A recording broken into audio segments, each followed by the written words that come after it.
So here is our prototype in this production video of the 1989 Batmobile. Why? Well, here is our first vehicle accessory. It's the sitting Batman vehicle accessory figure.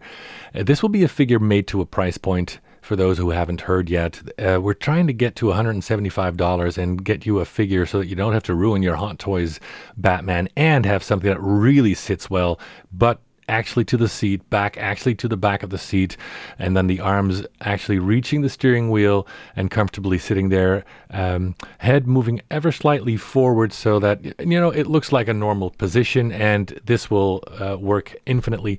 We will also make a set of arms so that it works with the Jazz Inc. Batwing, as well as a set of arms so that it will work with the Hot Toys Batmobile. And as you can see, it fits perfectly while closing the canopy. So I'm really digging this. So here are a few more pictures of the prototype of the sitting Batman figure. Now ignore the second head sculpt. That's for the second prototype that we're making. So basically for $175, you'll be getting a fully detailed Batman figure that fits inside our Batmobile, the Jazz Inc. Batwing, as well as the Hot Toys Batmobile.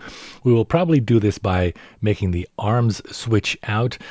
Making these arms movable and posable might also work, but then we will have to worry about creases and stuff deteriorating over time. So for now, we are going for a slightly bendy and flexible material, probably a type of silicone, and 3 different arms so it fits in 3 different Keaton Batman vehicles. So what have we been doing for the last few months? Well, most of the time has been spent making all these molds. As you can see, it's all solid metal and they have to be machined to a meticulous level of detail and smoothness, which just takes many months. For this one, it's about 5 to 6 months for all these parts to be made. And then we can do the first test shoots, so the first parts coming out of those molds. So here are the first of those test shoots we were talking about. So these are the parts coming out of the molds. And then we have to check every part meticulously. Are the release angles what we were expecting? Are the details there that we are expecting? Are they fitting together as we are expecting? And then, well, we've been working on the cockpit a lot. This is by far the most complicated cockpit we've ever done. It's well over 100 parts. I think we could talk about hundreds of parts. I haven't counted exactly, but imagine all the panels that you're seeing. So these are all different panels, and there are over a dozen in the front part alone. Every switch you see, every light you see, every other part that you see requires at least a single part. So every one of those parts has to be individually sanded and finished and then put together.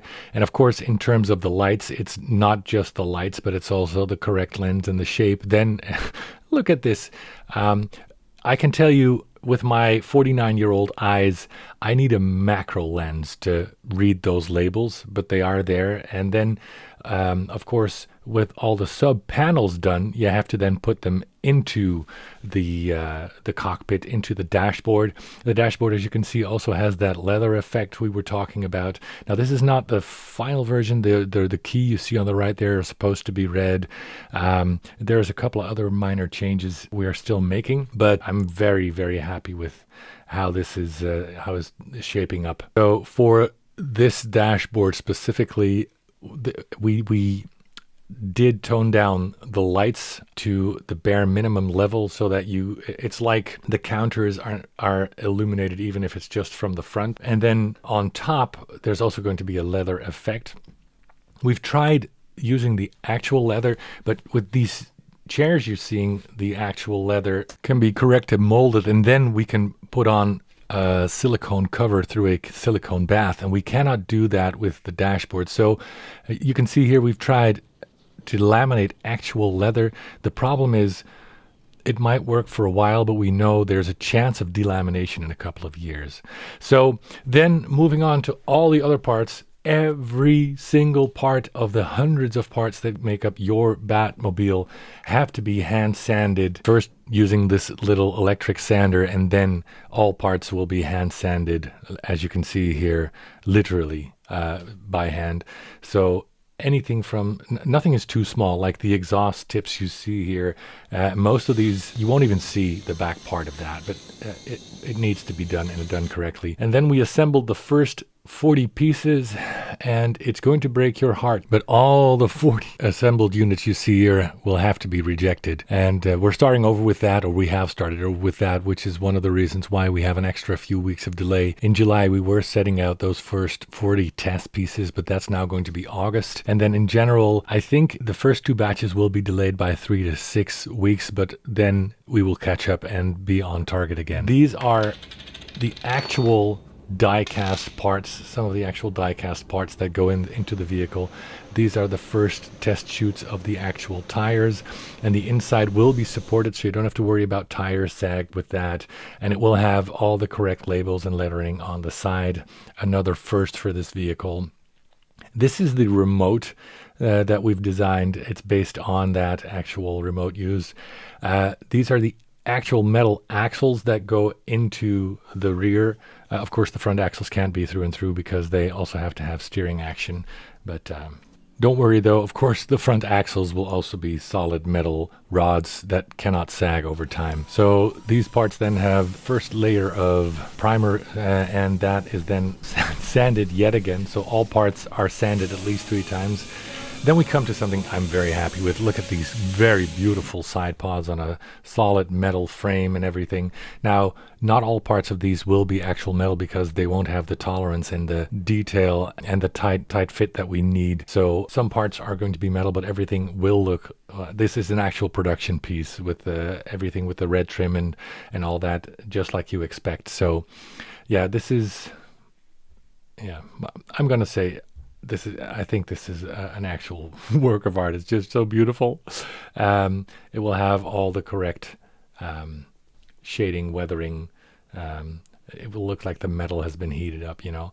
And then this is also cool. So there's going to be an actual metal chain dangling from the side of those side pods. And this is an example of how that works. Now you'll have to attach that thing yourself, but it's all done with magnets. So it's very simple.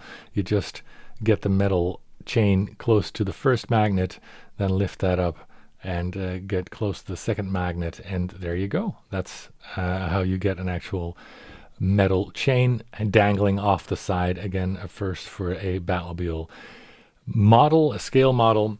And then for those who haven't seen yet, this is the surprise, the final surprise that will be included for free. It's a very cool and exclusive booklet, not for sale. It's going to be included in your box. It will have interviews with 3 different Batmobile designers. It will have quotes from people like Zack Snyder, but also from the experts that helped us, from a number of other people. So yeah, this is the status of the Batmobile. So we will have some test pieces ready in August, the first big batch shipping in September, and then starting from batch 3, I think we will be caught up quite close to the initial schedule that we put out there. And by the end of the year, everyone who's paid their 1989 Batmobile off fully will have one in their hands, probably before Christmas. That's what we're going for. So thank you for watching, and I'll keep you up to date on the new developments.